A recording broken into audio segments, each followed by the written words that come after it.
अपनी अच्छाई पर इतना भरोसा रखो कि जो तुम्हें खोएगा वो यकीनन रोएगा।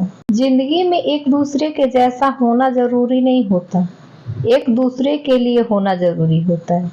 बड़े ही गजब की बात है, मन कपड़ा नहीं फिर भी मैला हो जाता है और दिल कांच का नहीं फिर भी टूट जाता है। जिंदगी में इंसान दो लोगों से हार जाता है, पहला परिवार और दूसरा अपने प्यार से। जो तुम्हें खोएगा यकीनन वह बहुत पछताएगा। यह भावनाओं के उस गहरे स्तर को दर्शाता है जहाँ किसी इंसान की अहमियत या एहसास तब होता है जब वह हमारी जिंदगी से चला जाता है। जब किसी प्रिय व्यक्ति का साथ छूट जाता है तब उसकी कमी हमें यह सोचने पर मजबूर करती है कि उस व्यक्ति की मौजूदगी हमारे लिए कितनी महत्वपूर्ण थी। यह वाक्य रिश्तों की उस कीमत को समझाता है जो हम अक्सर तब तक नहीं समझ पाते जब तक वह व्यक्ति हमारे जीवन से चला नहीं जाता। यह कथन हमारे जीवन के हर उस रिश्ते पर लागू हो सकता है, चाहे वह मित्रता हो, प्यार हो या परिवार का साथ। रिश्ते हो, जब तक हम किसी व्यक्ति के साथ होते हैं तब हमें उसकी अच्छाई और हमारे जीवन में उसकी उपस्थिति की आदत हो जाती है। हमें लगता है कि यह साथ हमेशा रहेगा, लेकिन जब किसी कारणवश वह रिश्ता टूट जाता है तब हम महसूस करते हैं कि वह व्यक्ति हमारे जीवन में कितना महत्वपूर्ण था। जब कोई रिश्ता टूटता है तो उसके साथ जुड़ी यादें, सपने और आशाएं भी टूट जाती है। लेकिन सबसे बड़ा दुख तब होता है जब हम समझ जाते हैं कि उस इंसान का हमारे जीवन में होना कितना महत्वपूर्ण था। यह वह समय होता है जब व्यक्ति खुद से सवाल करता है कि क्या वह उस व्यक्ति की कमी को पूरा कर सकता है? शायद नहीं, और यही सवाल उसे अंदर से खा जाता है। उसे एहसास होता है कि उसने जो खोया है वह किसी और से नहीं मिल सकता। यह कथन के पीछे एक सच्चाई यह भी है कि कोई भी व्यक्ति परिपूर्ण नहीं होता। हर किसी में कुछ न कुछ कमी होती है और हर किसी में कोई न कोई विशेषता भी होती है। हमें अपने करीबी इच्छाओं को समझने और उनकी गलतियों को माफ करने की जरूरत है। अगर हम ऐसा करते हैं तो शायद हम उस दर्द से बच सकते हैं जो किसी के खोने के बाद होता है। जो तुम्हें खोएगा यकीनन वह रोएगा। यह भी हमें बहुत सीखने का संदेश देता है कि हमें अपने जीवन में रिश्तों की कद्र करनी चाहिए। हमें उन लोगों की अहमियत को समझनी चाहिए जो हमारे जिंदगी में है। रिश्ते बहुत नाजुक होते हैं, उन्हें संभालना और उनकी कद्र करना बहुत जरूरी है। हमें अपनी अहमियत भी समझनी चाहिए और यह भी जानना चाहिए कि अगर हम किसी के जीवन में महत्वपूर्ण है तो उस व्यक्ति के साथ अपनी भावनाओं और अपने समय का सम्मान करना चाहिए। हर व्यक्ति खास होता है और अगर कोई हमारी अहमियत को समझने में देर करता है तो उसे उस गलती का एहसास जरूर होता है।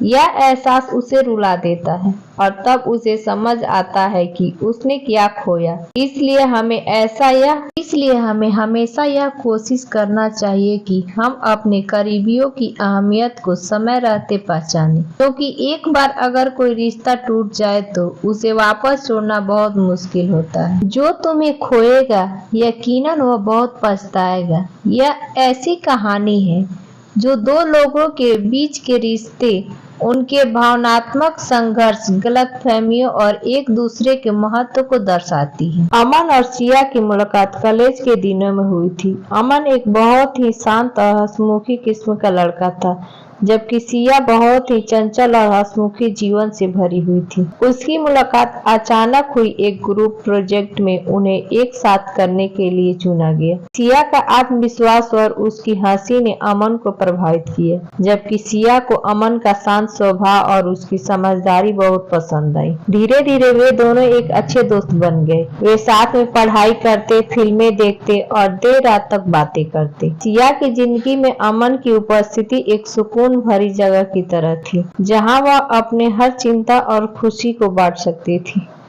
अमन के लिए सिया का एक ताजगी की तरह था, जिसने उसके जीवन में नई तरंग भर दी थी। दोनों का रिश्ता इतना मजबूत था कि दोनों ने कभी सोचा ही नहीं कि ये दोस्ती किसी मोड़ पर आकर टूट सकती है। समय बीतता गया और सिया ने महसूस किया कि अमन उसके लिए सिर्फ एक दोस्त नहीं है। उसके मन में अमन के लिए गहरी भावनाएं पनपने लगी थी। उसने कई बार इशारों में अपनी भावनाओं को व्यक्त करने की कोशिश की, लेकिन अमन की अंतर्मुखी प्रकृति के कारण वह उसकी भावनाओं को समझ नहीं पाया। अमन को लगता था कि उसका रिश्ता ऐसे ही चलता रहेगा, जिसमें सिया की हंसी और उसकी समझदारी दोनों शामिल रहेगी। फिर एक दिन सिया ने अपने दिल की बात कहने का फैसला किया। उसने अमन को एक कैफे में बुलाया और अपने दिल की बात रख दी, लेकिन अमन ने इसे बहुत ही हल्के में लिया और कहा, हम दोस्त हैं और मुझे यही ठीक लगता है। मैं नहीं चाहता कि हमारे रिश्ते में कोई बदलाव आए। सिया को बहुत ही दुख हुआ, लेकिन उसने अमन की भावनाओं की कद्र करते हुए दोस्ती बनाए रखी। समय बाद अमन की जिंदगी में अचानक बहुत ही समस्याएं आने लगी। उसकी पढ़ाई में दिक्कतें आ रही थी, परिवार की आर्थिक स्थिति भी ठीक नहीं थी और वह खुद को सिया से दूर महसूस करने लगा। उसकी परेशानियों के कारण उसने सिया से दूरी बनानी शुरू कर दी। सिया को यह बदलाव समझ नहीं आ रहा था। उसे लगता था कि अमन उससे दूर क्यों जा रहा है। उसने कई बार उससे बात करने की कोशिश की, लेकिन अमन हमेशा टाल देता था। धीरे धीरे सिया ने यह मान लिया कि शायद अमन अब उसकी दोस्ती की परवाह नहीं करता। उसे लगता कि शायद उसकी भावनाओं का इजहार करना एक गलती थी। सिया ने भी अमन से दूरी बना ली और खुद को काम और दोस्तों में व्यस्त कर लिया। अमन को सिया की दूरी महसूस होने लगी, लेकिन वह अपनी परेशानियों में इतना उलझा हुआ था कि उसने कभी खुद से यह नहीं पूछा कि वह सिया को क्यों याद कर रहा है। उसे लगता था अगर वह सिया से संपर्क करता है तो उसकी परेशानियों के बारे में बात करनी पड़ेगी और वह नहीं चाहता था कि सिया उसकी समस्याओं का हिस्सा बने। एक दिन अमन की मां गंभीर रूप से बीमार हो गई। उसने अस्पताल में भर्ती कराया गया। इस मुश्किल घड़ी में अमन को अपने अकेलेपन का एहसास हुआ। उसे लगा कि अगर सिया उसके साथ होती तो शायद वह इस दर्द को बांट सकता था, लेकिन जब उसने सिया से संपर्क करने की कोशिश की तो सिया ने बहुत ही ठंडे लिहाज में जवाब दिया, यह वही सिया नहीं है जो हमेशा उसके साथ खड़ी रहती थी। अमन ने महसूस किया कि उसने सिया को वास्तव में खो दिया है। अमन ने सिया के साथ अपने पुराने दिनों को याद किया। उसे याद आया कि सिया कितनी सजीव और ऊर्जावानी थी और वह कैसे उसकी हर बात पर हंस देती थी। उसे यह भी याद आया कि सिया ने उसे अपने प्यार का इजहार किया था और उसने उस समय उसे कितना हल्के में ले लिया था।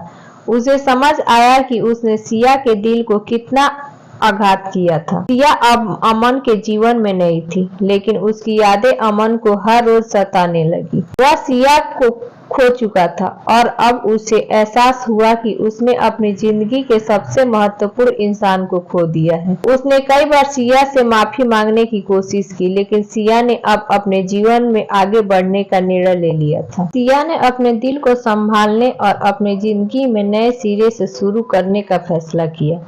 उसने खुद को अपने करियर में व्यस्त कर लिया और अपने सपनों को पूरा करने में लग गई। उसने समझ लिया था कि अमन उसकी जिंदगी का हिस्सा था, लेकिन अब वह सिर्फ उसकी यादों में रह गया है।